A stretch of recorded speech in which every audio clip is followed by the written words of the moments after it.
There was an idea hatched that we could rob drug dealers for money. We had parties and we knew that people were selling drugs. We didn't particularly appreciate that and said, well, we can rob them. And we began a 2-week crime spree where we, leveraged fear and violence on suspected drug dealers with robberies, which culminated in a man being murdered in his home on December 3rd, 1999.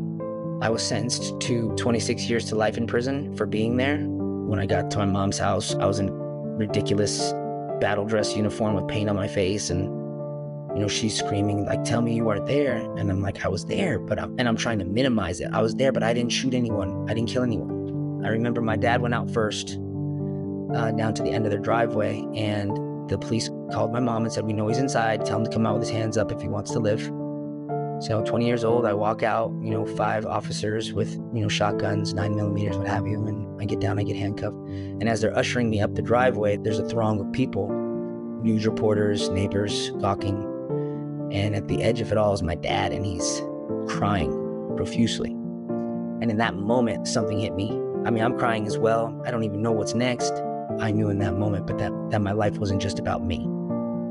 Like, I thought it was all about me. But in that moment, when I saw my dad, I realized it wasn't. I realized how my choices impacted the people I loved.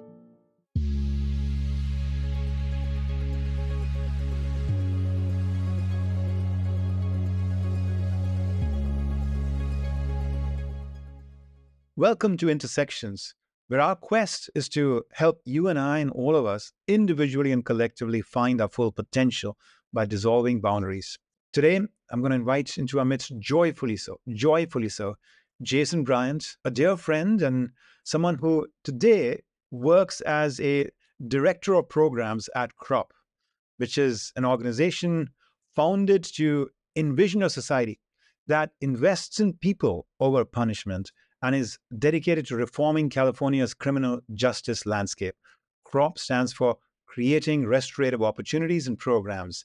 There is a lot more to Jason, his life, his spirit, his work, but rather than have me introduce all of that to you in this moment, the powerful credentials that brings us and him together for this moment, I would rather that you kind of just learn that from him as part of the story that unfolds in our conversation together. And so it's a great joy and privilege to have in our midst Jason Bryant. Jason, thank you for joining us. Thank you for having me, Hitendra. It's a pleasure to be here. You and I go back now a few years, and perhaps are you open to just recounting for our friends where our connection started? Sure. So when myself and the rest of our leadership team were released from incarceration, there was a transition from being people who were inside of prison, supported by the CROP organization, to people who were directing the organization. And the impetus for us was to, devise a program that really supported people coming out of incarceration in a holistic and supportive way. And one thing we knew we needed was to help people get their minds right, the right mindset. Right. It's also something that we had done to varying degrees of success over years inside together, was the personal leadership development. But what we wanted to do and what we needed to do was to make sure that it was still effective out here in the community. Yeah. So a good friend of mine and colleague at one point in time, his name's Ken Oliver, he actually reached out to you via LinkedIn, I believe, and made the connection as one of the premier thought leaders in personal leadership development. And he's a force. Ken is a real force. Force of nature. He is. And, he reached out to you and introduced you to me, and, the rest is history. Yeah. No, I'm so grateful that he made that connection. As, I've known you and learned more about your story, but also about your values, your purpose, your life's work, the spirit that flows so beautifully through you. It's been a great joy. It's been just a tremendous privilege for me. And I know that it's not just for me, because in recent times we've, invited you to come over and actually teach a class, at Columbia Business School in my executive MBA program on personal leadership. And I know how much of an impact you've had on their lives as well, because I hear it from them. I see it in the reviews, of the class. So again, you're a beautiful soul. I'm just so grateful the universe has brought us together. And since at least one of us believes in reincarnation, I have to say, I think, I've known you in a previous life. Well, I'm an agent of possibility, so I'll allow that as a real possibility. Yeah, yeah. You're also very mature and aware, as someone says, your beliefs very loosely on your shoulders, very open to receiving new ideas and thoughts, which I much admire in you. So, Jason, look, we want to go a little bit into your sort of like into your personal journey. But before we do that, just so that people understand what Crop is and what you're doing now, can you explain a little bit the thesis behind that organization and, why Crop and what is Crop? Sure. So CROP stands for Creating Restorative Opportunities and Programs. And it was actually founded in 2008 by my co-defendant, who I'm assuming we'll get a little bit into that story, with the support of his father. So my co-defendant's name's Ted Gray. He was incarcerated with me for 20 years. He was in his 8th year of incarceration when he had an epiphany. And basically what he came to realize while sitting in the hole, which is like, it's called administrative segregation. It's a prison within a prison, was that his life shouldn't be determined by the situation in which he was in, that he had the ability to create impact no matter where he was. So with the support of his dad, they founded the Crop organization. And initially the idea was that Crop can serve as a mechanism to introduce sporting equipment and music equipment onto the prison yard and help to disrupt the antisocial and race-based gang politic which pervades most California prisons. Because Ted had a very fundamental idea that it's hard to hate someone who you play baseball with or who's in a band with. So that's how it started. Over the years, me and Ted reconnected in 2010 at a different prison. And, there's a lot to that story, which we'll unpack. But there were many programs that were provided or supported through CROP that we stewarded together and created together, all the way up until the reentry program, which I currently oversee today. Rooting for you as you take on this very, very beautiful cause. We can reflect a little bit on just the state of the world and the significance of what you're doing in imparting just so many valuable lessons to so many of us who are challenged and struggling in our own ways. And I want to get there perhaps later in the conversation. But for now, let's do a flashback to the years in which you were growing up in your family. And what was that like? What are your earliest memories and what was that like? I'll start by saying this. One of the things that people who are sentenced to life in prison do is reflect and develop insight into like what was the source of your thinking that resulted in that type of behavior being okay. I was in a conversation with a friend of mine on a prison yard, preparing myself for parole board. In the conversation, like I was struck by this idea I had about what it meant to be impulsive or reactive or want to get or have an experience of anger and upset whenever I felt embarrassed. And it came all the way back to my earliest memory, which was with my mom and my dad. And I was about 5 years old, 4 or 5 years old. Now, my father was Black from New Jersey. My mom is Italian from Rhode Island. And it was a very loving home, but there were arguments. And this argument stood out as my earliest memory because in this argument, my mom, she was really upset about something my dad did. And she said a racial slur. And when she said it, like immediately, my dad, his reaction, he jumped up from the table and chased her down a hall. She locked herself in the bathroom. There was no actual physical violence, but there was emotional trauma there, right? So like, why is that my first memory? Because it was outside of the norm and it was very traumatic to see that. What happened at that moment though, which I didn't realize until I was in, my early 40s, was that moment was kind of a catalyst. It was something that I used to begin developing a system of beliefs about how it is, how I should react if someone ever called me a name like that or tried to embarrass me or make me seem like I was less than. So my parents, like I said, they were very loving. I was the only child. They did everything they could to provide me with every opportunity. And because I was largely the only person of color in my elementary schools, junior highs, and high schools, I chose to continue to lean into those beliefs about how I should respond or react to people who attempted to make me seem like I was less than. But they did the best they could. They exposed me to all types of opportunities, sports, quality education, took me on trips, but I still had the freedom to make the choices and establish the beliefs about how I believed it was in the world. Did you have siblings? So I have 5 siblings who are from my dad's side, and I'm my mother's only child. I see. I see.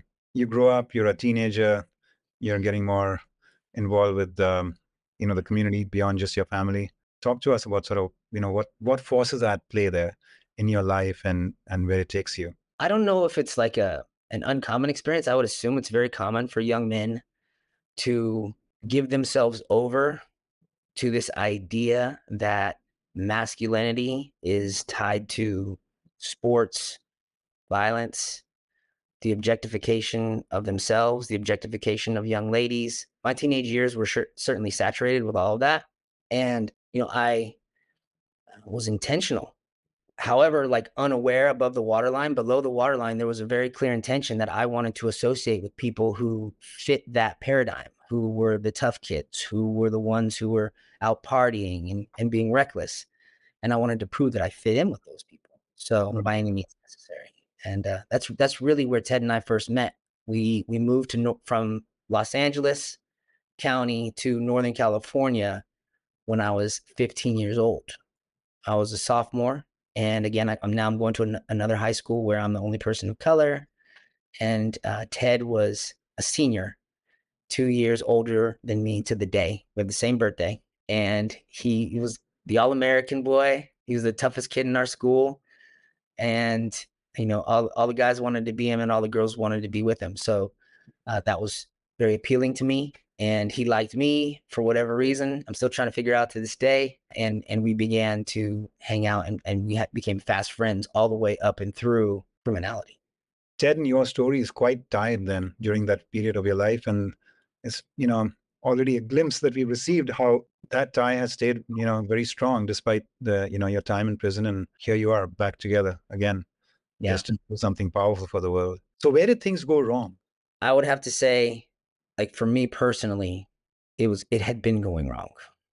And it had been going wrong because of the way I was thinking about my life. I remember I had just gotten generally discharged from the Navy. So a little bit more context, because of the way I was living my life, but before I had graduated high school, I had already had a drug problem. I had gone to rehab, then I joined the Navy, and I washed out of the Navy because I didn't want to follow rules. And I remember my parents very concerned, still always loving me, always supporting me. They took me to breakfast one day and they said, "Son, what are you doing with your life? Like, what do you want for yourself?" I was 19 years old, and I was arrogant, entitled, had a belief that I didn't have to do anything and didn't want to do anything. And I responded that my ideal life is to lay in bed all day and play video games. That was my aspiration at 19 years old. And one of the things that we teach, or we share with a perspective we share with folks, is intentions plus a mechanism equals results. So that intention that I spoke out, I found a mechanism, and it was prison. Because in reality, in prison, you don't have to do anything. If you want to sit in the bed all day, you can. That's your choice. So it had been going wrong, Hitendra. When Ted was 22 years old, he and I were living together, partying, being reckless. He was at a point where he was in a failing marriage. We were both enabling each other with this sense of, we can do what we want, and it's cool to be a thug mentality. We're playing video games with our other co-defendant who is still incarcerated to this day. And there was an idea hatched that we could rob drug dealers for money. We had parties, and we knew that people were selling drugs. We didn't particularly appreciate that, and said, well, we can rob them. And we began a 2-week crime spree where we, leveraged fear and violence on suspected drug dealers with robberies, which culminated in a man being murdered in his home on December 3rd, 1999. I was sentenced to 26 years to life in prison for being there. In California, this law has recently changed, but if you're convicted if there's a felony that occurs and someone dies, you're guilty of murder. And that's what I was charged with, the felony murder. Ted and my other co-defendant, Jeff, they were sentenced to 40 years to life as the shooters in the crime. Ted was shot 3 times by our victim in the commission of the crime. And Yeah, so it was all bad then. And I remember being apprehended. We evaded the police initially, and I was apprehended at my parents' home. When I got to my mom's house, I was on foot. I was in like ridiculous battle dress uniform with paint on my face, and she's screaming like, "Tell me you weren't there." And I'm like, "I was there, but I'm trying to minimize it. I was there, but I didn't shoot anyone. I didn't kill anyone. Like, you were there, because she knew, like, you're there, you're in a lot of trouble." And my dad, he reminded me that, he's very old school. He said, basically, I'm like, "Dad, what do I do?" And he's like, "Well, if you do the crime, you got to do the time. You got to turn yourself in." So, which leads to my first like real transformational moment. And then, I'll pause there, but I think it's an important one. I remember my dad went out first, down to the end of their driveway, and the police called my mom and said, "We know he's inside. Tell him to come out with his hands up if he wants to live." So 20 years old, I walk out, 5 officers with, shotguns, 9mm, what have you. And I get down, I get handcuffed. And as they're ushering me up the driveway, there's a throng of people, news reporters, neighbors, gawking. And at the edge of it all is my dad. And he's crying profusely. Like, and in my 20 years, I had never seen my father cry. He was really like just an old school kind of guy. And, he'd broken arms in horseback riding accidents. I never saw the man shed a tear, but he was crying uncontrollably. And in that moment, like, something hit me. I mean, I'm crying as well. I'm 20. I'm like, I don't even know what's next. But I knew in that moment, but that my life wasn't just about me. And that seems silly. Like, most people would probably come to that awareness earlier, I would think, but I hadn't. Like, I thought it was all about me. I realized how my choices impacted the people I loved. It's a challenging story to visualize and hear and imagine what that must have been like. And at the same time, you've given us an incredibly powerful visualization to keep in our minds of, what is it we're doing with our lives, and, how do we live them in a way so that, those people who love us dearly and who we feel very grateful, for their love and service and support to us and all, that we do not give them, many reasons to feel so sorrowful, right, about what we have done with our lives, so to say, right? Like, wow, that's so powerful. Thank you for sharing that. Thank you for sharing that. And so at this point, I assume that the next thing was, a sentencing and a conviction. And you mentioned that. What you said, 20 years to life imprisonment. 26. So, we went to county jail, and that's when, like, it hit me like, okay, this is jail. And then I had my public defender tell me, like, you're looking at a lot of time in prison.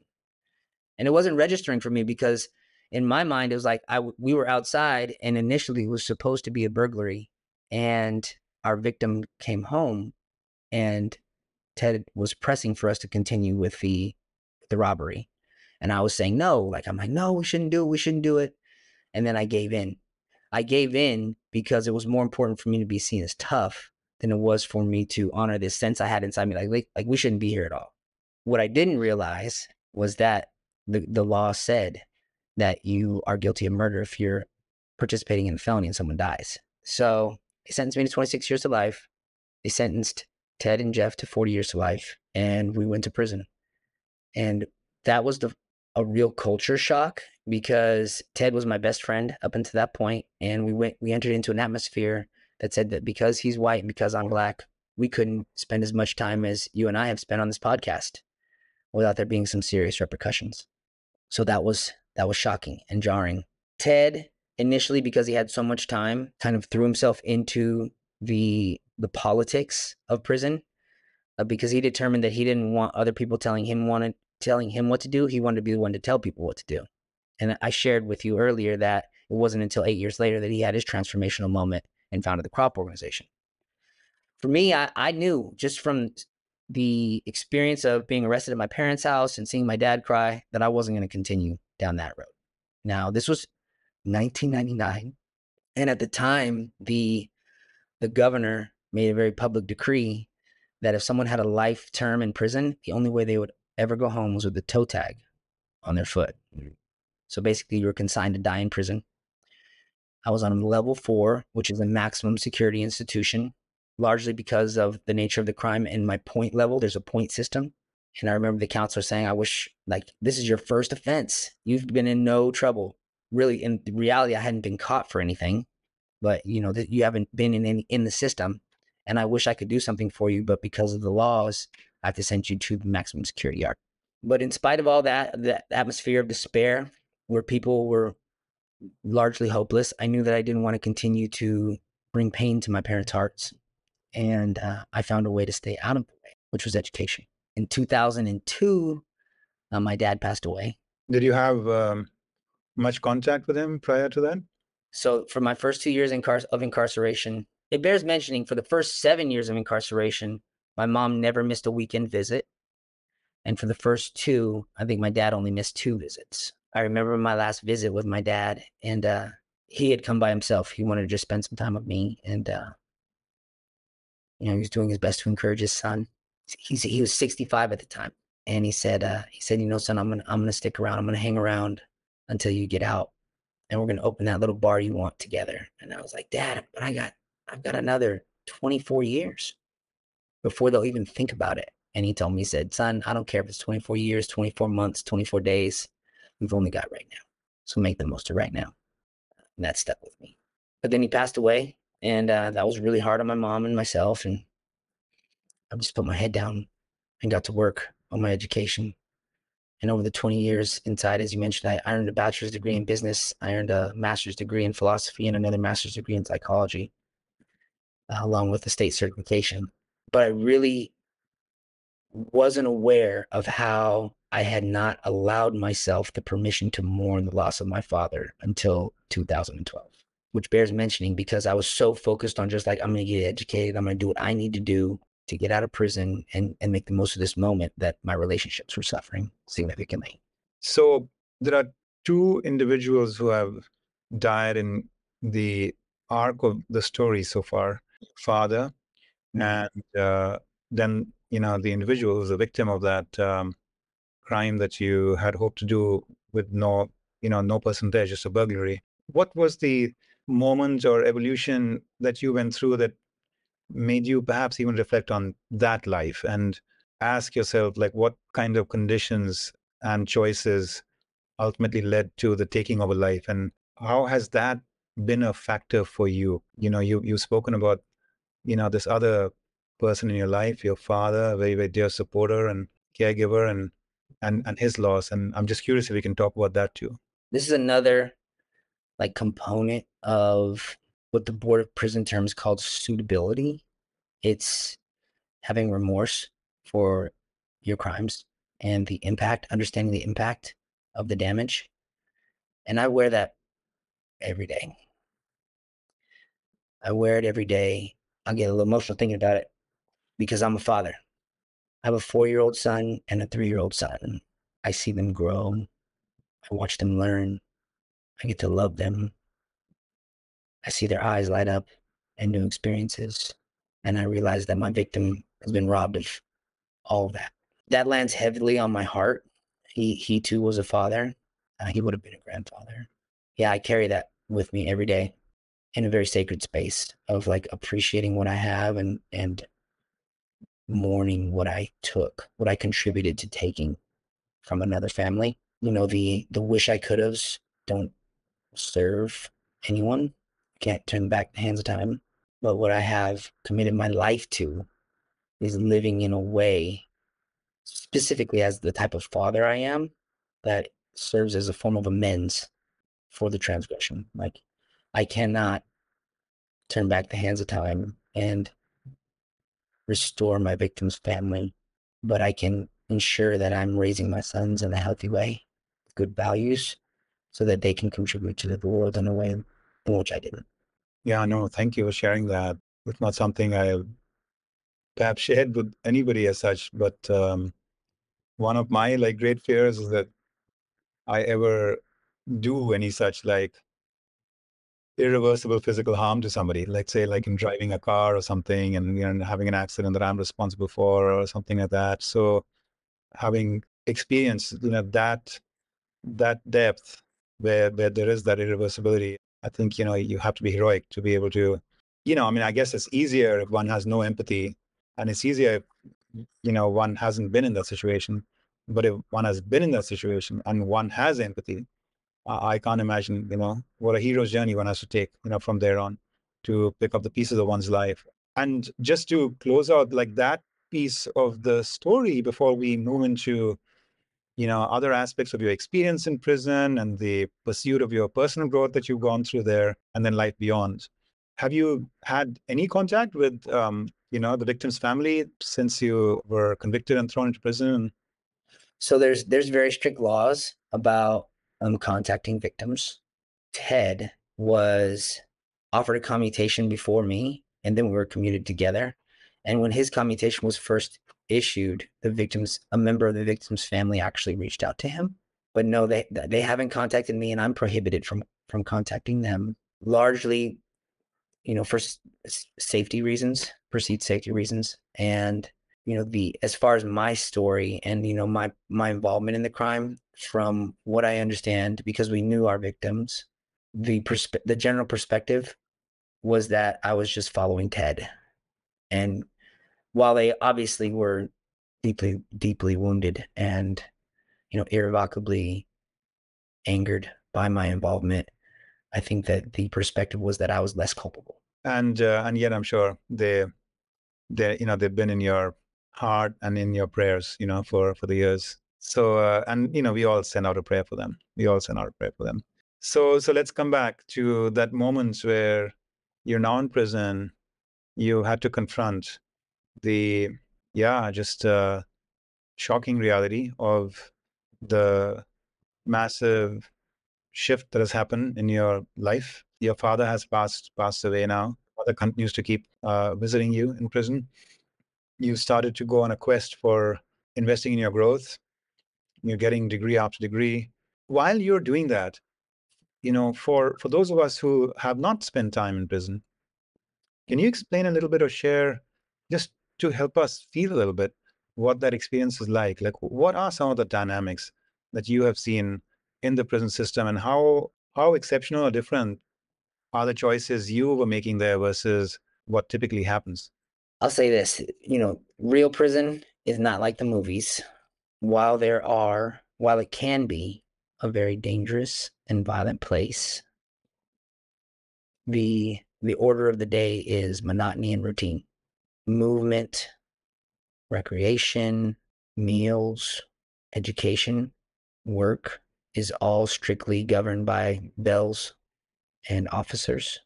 Predictability as far as like the time in which you have the permission to do things, and certainty that 5 o'clock p.m. every day you'll be in your cell for count, and at 9 o'clock for count, and the doors will be locked, right? So a lot of monotony, very stark atmospheres. I served time in 3 different prisons over 20 years. I started at High Desert, went to Old Folsom, and then ended my term in CTF Soledad, where I spent the last 10 years with Ted. And, uniformly, you can expect a context, which, in my opinion, was created to invite a sense of oppression and despair. Like, that's what the context was established to create, to punish for punishment. Like, when you're in prison, you know that you're punished. And that's a powerful temptation for a lot of people, especially back when I went in and they said that, hey, you're going to die here. It's a powerful temptation. The atmosphere is a powerful temptation for people to tell themselves, all I have is my gang. Yeah. So if I hear you correctly, you're just saying you're made to feel like you're the bad guys in the world, and justice has been done where you're now being punished for your bad deeds, and that you'll forever stay bad. So just going back, to the war on crime, tough on crime, the 3 strikes law. There was a social movement, and it started way before that, Hitendra, to be honest. I mean, there's a book called The New Jim Crow by Michelle Alexander that highlights the journey from slavery to mass incarceration in America. So this is I'm not big on all of that conversation, but it's a reality when you look at the results. When you look at the results, like the purpose of prison, and it is actually in the California Penal Code over 600 times. The purpose of prison is to punish. And when in California specifically, with the three strikes law, there was a series of decades where it was lock them up and throw away the key. That's why we have 33 institutions in California, 33 prisons. What happened? I mean, there was a shift eventual, because it was unsustainable to just keep locking people up. But when they were doing it, yes, the atmosphere was built to say, this is it for you. You've been reduced to a number, they call it a CDCR number. It was a CDC number when I first went in, and you are to be treated as less than human. I mean, that's the generality, but it was a pervasive experience that many of the staff and guards had for the incarcerated population. I see. And then what about the relationship between prisoners? So, if your skin color was different, then you weren't friends. It's because at any given time, a black guy and a white guy could have an incident on the yard, and the respective races are like expected to have a riot. Okay, so let me try to understand that. Mm-hmm. In the world outside prison, Mm-hmm. we have been evolving a fair amount. There's much more work to be done. But, I was looking at the statistics on interracial dating, for example, and, the like. And there's been some meaningful moving of the needle over the last several decades from the much more blighted state we were in, in the even 70s, and even in the early times of Bill Clinton's era. But, today, while much more improvement is needed, I mean, we are living in a world that doesn't have as severe and strong, racial divides, with much more work to be done. But what you're just describing here is sounding like it's a throwback to like some past era. I mean, there's obviously history. There's a lot of history behind this. And I mean, I can give you a synopsis. If you think back to the 60s, the 70s, civil rights movement, a lot of the people who were incarcerated were black. Not many people who were incarcerated were white. It was a smaller population. It's still true today. Now, when you put someone in an environment that tempts them to view themselves as less than, as an animal, they're probably going to accept that invitation and behave as such. So there was a lot of predatory behavior that occurred. It still occurs to this day. You strip people of their humanity, you strip people of their dignity, and you say, here you go, here's your small yard to recreate on. And necessity is the mother of invention when it comes to not only the good things in life, but also the bad ones.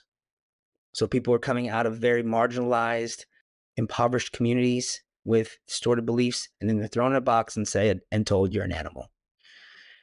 And so what is the natural inclination or the temptation which most people have given themselves to in prison is, I'm going to be with people who I grew up with on these streets from this area of this color skin, and they are our enemy because they were our enemy out there. So they're our enemy in here. And then it becomes a game of positional power. How many times do you see someone like you emerge from within that system who's saying that, look, I mean, I don't want to accept this, and I want to rise above this, and I want to educate myself, and I don't know how long I'll be in prison, but I just want to anyway. I mean, like, how common is that? More common than most people think. I'll say this, I've had a lot of conversations in the 3 years I've been home with folks who were like, oh, this is like, your story's amazing, and it's not unique. Uh-huh. It's Yeah. not. There is an abundance of individuals inside prison, and things have progressively increased as far as the number of individuals who have decided they want something new for their lives, especially Yeah. these last 10 years, since the state has recognized, in California specifically, has recognized that we can't just warehouse people, and they've started incentivizing programs. There's an abundance of people. Decision that I'm not going to go with the flow. Yeah. I'm not going to go along to get along anymore. I'm going to move in alignment with what I say is most important in my life. Yeah. Because you could go to the most hardcore prison in California. You can go to Pelican Bay today. Pelican Bay is like a level 4. It's super max. And you can go to the most quote unquote criminal person and say, what's the most important thing in your life? And they're not going to say my reputation. They're not going to say my hood. They're not going to say my drug empire. They're going to say my kids, my freedom, possibly God. But their behavior is not in alignment. It's most important. So what the state has done and what people are realizing is that if you provide people with resources, education programs, vocational, connecting them with reentry services like what we're doing at Crop, then that helps them make the choice to start living in alignment with what they say that is really most important in their lives. Powerful statements about the kind of public policy that really works versus the traditional structures that were very limiting. So there is another chapter that starts unfolding in your life in prison when you and Ted reunite. Yes. Something gets sparked. Can you share that? Because I found that like unbelievable. So it's 2010, and I was a few classes away from earning my bachelor's degree, and Ted transferred to my prison. I mean, it was providence to me. Like, we started off at High Desert, and then I went to Folsom, and then my points dropped, and I went to CTF Soledad. And there's 33 institutions in California, so the likelihood that me and Ted would start at one prison and then end at the same prison was providence to me. He comes up to me on the yard. I'm like, "Hey, Ted, good to see you." Now, remember, I have the context of us being great friends in high school, making some terrible choices as young men, and then 7 years on a yard where he was politicking, and I was staying to myself. I was staying to myself and doing my education. So I was a little leery, like, what's going on? He told me what him and his dad had done as far as establishing Crop and a couple years before, and that they had done some stuff with sporting equipment, but he had a new idea. He said, "I really want you to work with me because I think we can help to start a program to get people certified as alcohol and other drug counselors, and provide them with like a career possibility outside of prison, and they can also help with the self-help that's going on inside of prisons right now." So initially I was like, I don't know, I'm doing pretty good, I'm doing all right by myself, and last time we were together it didn't work out so well. But he shared with me an African proverb that I use a lot today. I find it to be very true. It's you can either go fast alone or you can go far together. I was into poetry at the time, a little bit, philosophy and poetry, and I was reading this poem by John Donne called "For Whom the Bell Tolls." And the general premise is they would toll the bell when someone died, and the premise was, ask not for whom the bell tolls, it tolls for thee. Like, you're a part of this thing called humanity. You're wrapped up in this thing. You're a part of it. And those two experiences like opened something up in me. I looked around and, there's a sea of people in blue, just like me, who had very similar dreams to be free. Programs had started to be developed, and like people wanted to go home and be reunified with their loved ones. And I hadn't done anything to support that.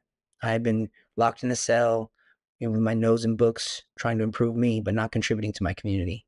And those two things, were a powerful invitation for me to accept, this union, this partnership between Ted and myself to do some amazing things. So we went on a very intentional journey at CTF Soledad to identify leaders in the community, people who were living in alignment with what they said was most important. First meeting was, we had about 20 individuals in a small classroom that we convinced the education department to let us use. And we charted out this idea. And over the course of the next 10 years with our leadership team, it came down to really 4 people who have been most committed: myself, Ted, Richard Morellis, and Matthew Braden. They affectionately call us the founders at Crop. But we successfully certified over 33 life-term individuals as alcohol and other drug counselors by the state of California. Of the 33, 31 have paroled. None have gone back. We were exposed to and expounded upon a personal leadership curriculum, which we delivered and stewarded to a little over 1,000 incarcerated individuals, 300 college students who would come in periodically for seminar training. We wrote the book, Men Built for Others, and we established a scholarship where the incarcerated population, who earned between 8 and 11 cents an hour, raised a little over $32,000 in 3 years to support one young man in attending a college preparatory school. So some amazing stuff that we were able to do in 10 years. And I'll say this, the contrast between the going fast alone, like my first 10 years was like me going fast alone. I was nose in the books and worried about me, versus going far together when I began working with the team, is just, exponentially distinct. What a story of redemption, incredible redemption. Folks, I mentioned this before, but let me say it again. So here's Jason in prison. You are picking up new skills. You are getting the education that you weren't able to allow yourself to get in freedom because you were in prison at the age of 20.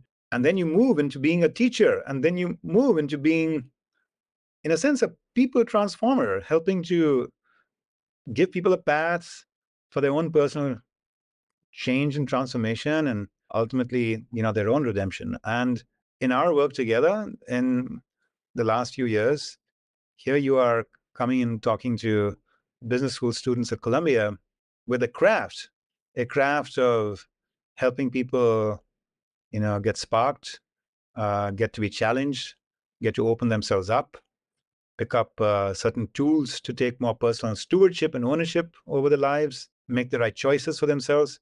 And that craft is a craft that you developed and honed while being in prison and working with fellow incarcerated citizens. Incredible. And you mentioned another piece, which you spoke about kind of like a little bit fast, at the end. Let's deep dive into that, because, a lot of this is going to be, very educational, right, for our audience. So our incarcerated friends, they get paid how much, you said, in prison for, for work they do? So most jobs in prison include working in culinary or janitorial services, and they're typically between 8 and 11 cents an hour. Yeah. What's the minimum wage today? I think it's the United States. Is it somewhere between 15 and 20 or something? Dollars? An hour. Yeah. Yeah. Slave labor for sure. And I think the instructive part is that most people, and this is currently incarcerated people, formerly incarcerated people, people in general, want to be a part of something good. When we came up with this idea, it was really Ted who had this amazing idea because we were in a book club. We had been serving some of the college students from a local community college in personal leadership development, and then we've been attending book readings with private school students. And the distinction between the two, the kids who were going to community college were like first generation college students. Their parents were immigrants. And the kids who were going to college preparatory school were, very well educated. It cost a lot to go to that school. And there was an instructor who was sharing a story about sacrifice. It was from a book called The Miracle on the River Kwai, about a prisoner of war camp and someone who made an ultimate sacrifice for their fellow POW. And Ted leaned over and he said, Jay, we need to do that. We were the leaders of a self-help program. He said, we need to find a way to raise money and support a young man who could not afford an education like this. So we brought together, there was probably close to 30 self-help programs running at our prison yard.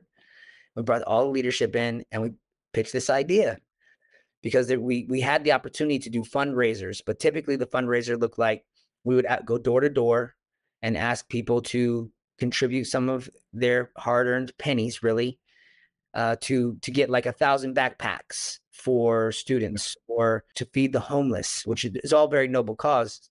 But what we presented was this was an opportunity, instead of going an inch deep and a mile wide, to go an inch wide and a mile deep into someone's life and see the impact that could result. And it was an amazing experience.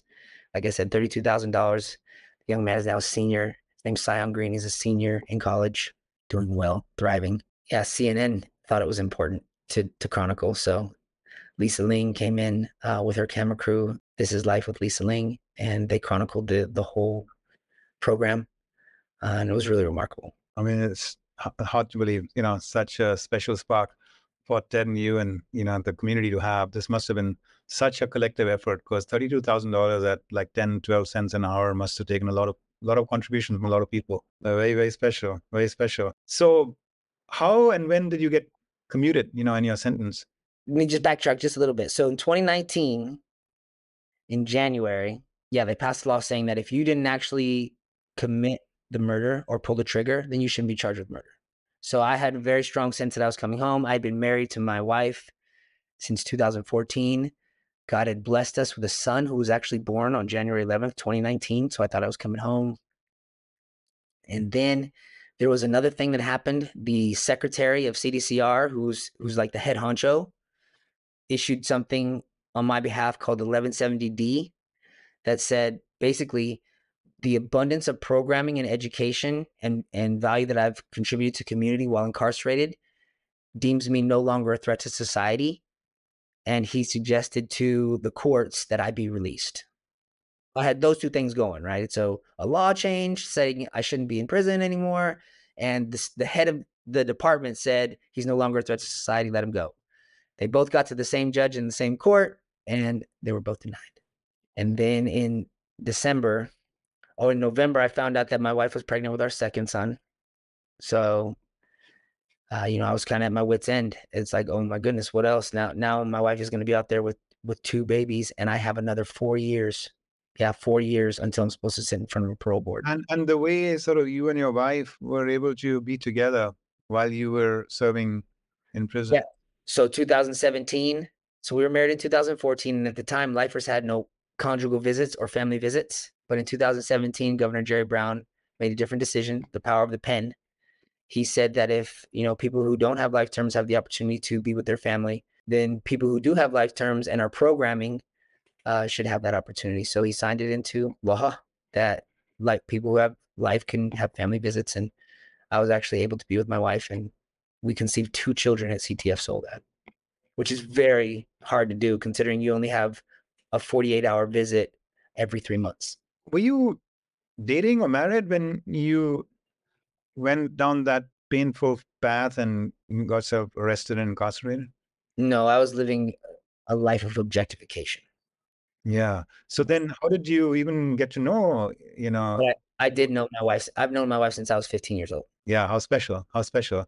And yeah, she's obviously played a very beautiful role in your life for years now. All right. So then, sorry, I interrupted you, but you were talking about how you faced that big setback in 2019 in the beginning. Yeah. So 2019, it was an incredible blessing. My son was born, my firstborn, and I had 2 prospects for freedom, and they both were denied. And then in December, I remember calling my good friend and brother and colleague, Richard Miraculous. He had been released earlier that year. And, I was like a mess. Like, I don't know what to do. And he told me, he said, you need to actually go to this group because some directors from a show called This Is Life with Lisa Ling want to talk to you. And then in January, Lisa came in with her crew and did the episode Prison and Prep School. And in March, it was March 28th. So the warden was involved. It was a pretty big deal. It was the first time they'd ever allowed someone who has a life term visit a school. So they actually took me to Palma School, which is the college preparatory school, to address the students. It was a pretty big deal. There was a lot of pushback from the warden's administration, and he approved it anyway, because he believed in the program. He believed in the vision of supporting CNN and helping the world see another version of the incarcerated population. So invariably, this got back to the governor, and on March 28th, the warden came onto the yard of my institution and called me over the fence, which is very unprecedented. You typically don't see wardens walking yards. And he said, Brian, give me your CDCR number. I gave him my number. It's P75550. And he said, well, I got a call this morning, and I've been told to instruct you that the governor has ordered your immediate release from prison, which is like really super unprecedented. For the viewers who don't know, like when you are sentenced to life in prison, the process for parole can be about a year long. So even if your sentence is commuted, like if the governor were to say, I'm going to commute your sentence, instead of 2026, you can go home in 2022. You still have to go through the board process, which is like a psych eval, which takes about 3 months. And then there's like a governor review, which is like another 4 to 5 months. So it's a while. To hear that I was going to be immediate release, like I was in shock. Like, I don't even know what that means. And I said, well, what does that mean? And the warden said, I don't know what it means. But his captain said, well, it sounds like you're going to be going home pretty immediately. And I was actually home 6 days later. Did you and the governor have any contact? We did. So now Ted was immediately released as well. So me and Ted were both immediately released. And now we're the directors of COP. And we're like, okay, what's next? Myself, Ted, Richard, and Matt were out. And now there's 4 of us. And we said, well, what are we going to do? What do we know how to do? We know how to have conversations with people about personal leadership, how to empower themselves, how to not allow their circumstance to determine the impact they can make in this world, how to establish a vision for a future that's worth having. Right. And where can we do it? We should do it in prison, right? But it was COVID. This was April 2020. The world is shut down. You couldn't leave your house, much less go into a prison. Ken Oliver, that force, served several years with us, and he paroled in 2019 as well. And he had paroled to the Bay Area, and he'd been having conversations with people, and through his own lived experience, noticed the siloed nature of reentry, how services were not connected for people coming home. That really what reentry was an extension of prison, the punishment model. And he said, "Hey, we can do it better." So the five of us sat around a table, just leaning upon our 100 combined years of incarceration. No real business experience, just this understanding of what it feels like, what the experiences of someone in prison and what they would need coming out. And we devised the Ready for Life program together.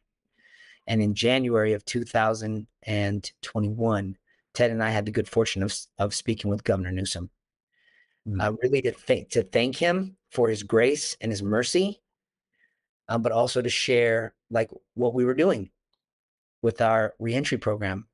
And, we laid it all out for him, the 4-pillar program that deals with people's mindset, provides them with digital literacy, as far as financial wellness, the skill set, providing like upskilling and training in tech adjacent careers. A lot of incarceration they have more to offer the community than just to sweat off their back. They have some intellectual capital that they can offer as well. The connection with employment, and then the housing piece. He loved it. And he said, this is smart money, investing in a program like this that really equips people for success upon reentry versus taxpayers paying $120,000 a year to keep someone in a box. Which is how much it takes. Is that right? It's approximately $120,000 a year to keep one person in a cell for a year, with only 2% of that going to their rehabilitation. So he identified the value. He said, "I love it. If you can convince the legislature that it's something that the state needs, I'll sign it." And in July of 2021, we got the news that we were partnering with the state of California for 3 years to the tune of $28.5 million to launch a reimagined reentry program.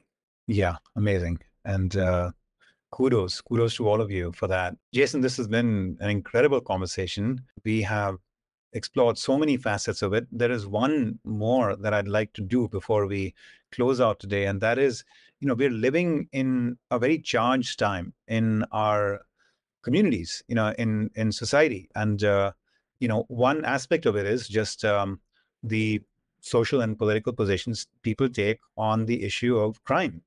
And there appears to be, two bodies of thought there, one which says that we have historically been, extremely, just punitive and even racist in the way that we have dealt with crime.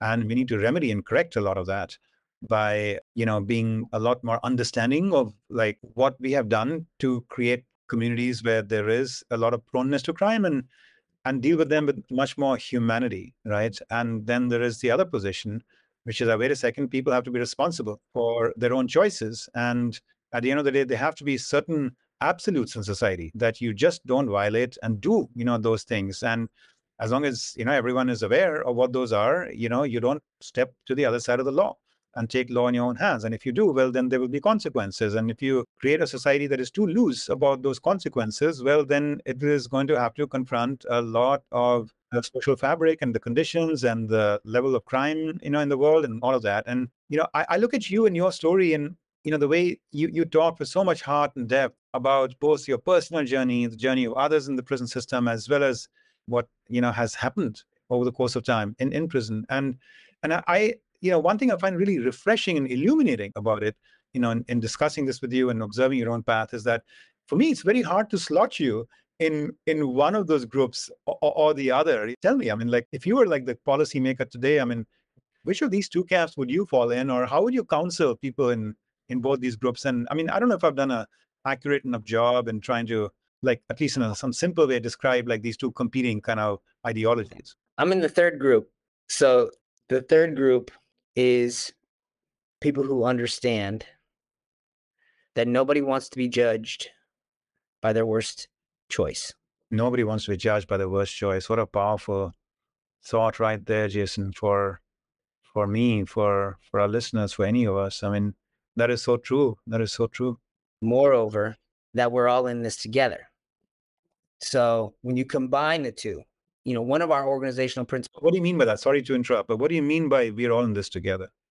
So much like the John Donne poem, "For whom the bell tolls, it tolls for thee," we are all a part of this thing called society. So there's a distinction for me, between personal responsibility and societal responsibility. I am like philosophically anchored in the value of personal responsibility, understanding that my choices have the power to affect results in my life and in this world. And I am responsible for cultivating my own garden. When I make choices that harm the community, yes, there should be accountability, which is distinct. So the choices we make and the accountability that is required is distinct from the purpose that society establishes that accountability should be. So prison itself, up until now, the purpose has been to punish. I don't think that is the right way forward. I think the purpose of prison should be to rehabilitate, integrate people. So how do we do it as society? As society, we identify the people who are incarcerated as people. Understand that you must be held accountable for the poor choice you made. And society has the responsibility to provide resources while you're incarcerated to help you identify a better choice so you can be responsibly reintegrated. So it's both. Like, yes, people are responsible for their choices, and society has a responsibility for creating a context. Doesn't invite despair and hopelessness, but invites growth and opportunity. I love it. I love it. I mean, it sounds like such a balanced approach, such a both humane approach and one that respects that every situation we have to find a way to help create a more whole world by both seeking to bring out the highest potential, right, in somebody who's gone down, certain wrong paths in their life, but and at the same time preserve and protect a certain level of safety and security and serenity and all of that citizens who are leading disciplined lives, deservedly seek and expect, from their worlds. So yeah, so beautifully put. So beautifully put. Jason, as you look ahead now at this life that is unfolding for you, what are you most looking forward to? What is your big dream in the years and decades ahead? That's easy. I mean, it may be a little bit selfish, but when you ask about like my dream, it's very simple to watch my boys grow into men that exceed me in every way. It's that have a greater capacity for love and intelligence and desire to contribute to this world. Like that's my highest commitment and vision, is to be a great dad for them. It starts there. Everything for me starts there. Ah, it's beautiful. And your mother, when you came out from prison, what was that moment like for you? Humbling, and that was really that was my first, because I had been home for 2 days before I saw my mom. I paroled. My wife picked me up with my 1-year-old son. She was pregnant and took me back to Sacramento, and I didn't see my mom until 2 days later because I had to drive north, and that was a very humbling and kind of a mournful. Like, it was the first real reality check for me that 20 years had gone by. Everything else in the world seemed pretty normal. I'm like, oh, it's still the world. A little bit different. People are spending more time looking at their phone than they are, driving or in conversation. But when I went to my mom's house, I could see that 20 years had gone by. It was tough. And it was also, just like I said, like, it was mournful. Like, I've been gone. I've left you out here for 20 years. And I'm so glad I'm home to be home with you. Yeah, Jason, it's such a special privilege for me to have you, here in this conversation, to be able to offer up to our listeners some of that opportunity for being deeply, deeply stirred, within in being in fellowship with you and in learning and listening from you and walking in your shoes. So I'm just feeling a great sense of gratitude. And I want to ask if you'd be open to perhaps having us end with a short meditation together. What do you think? Absolutely.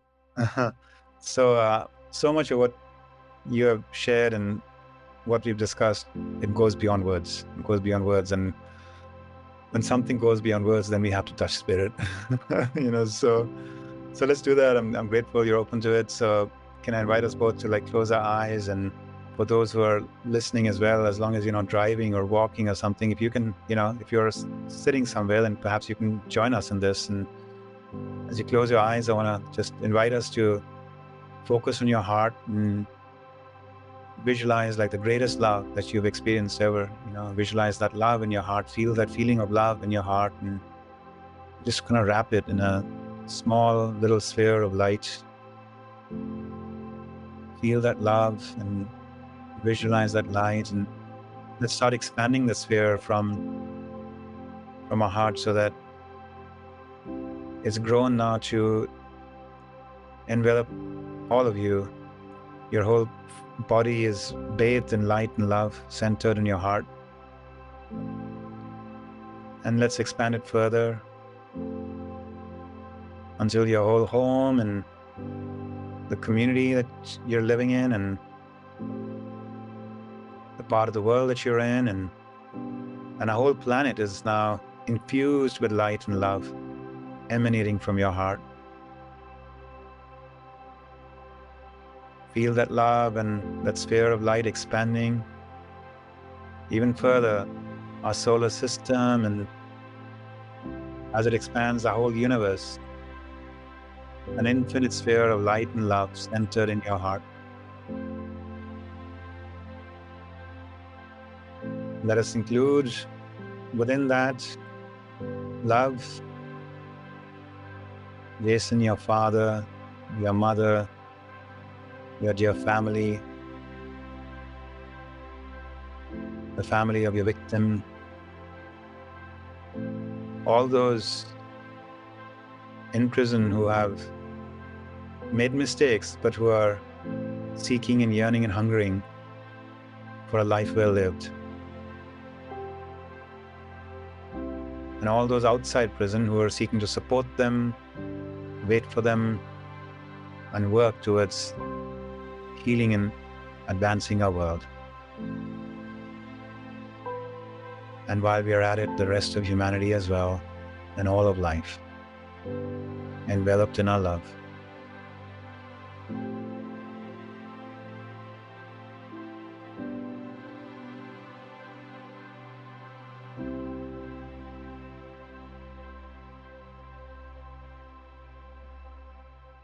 Thank you, Jason. Such a joy to have you with us. Thank you, Hitendra.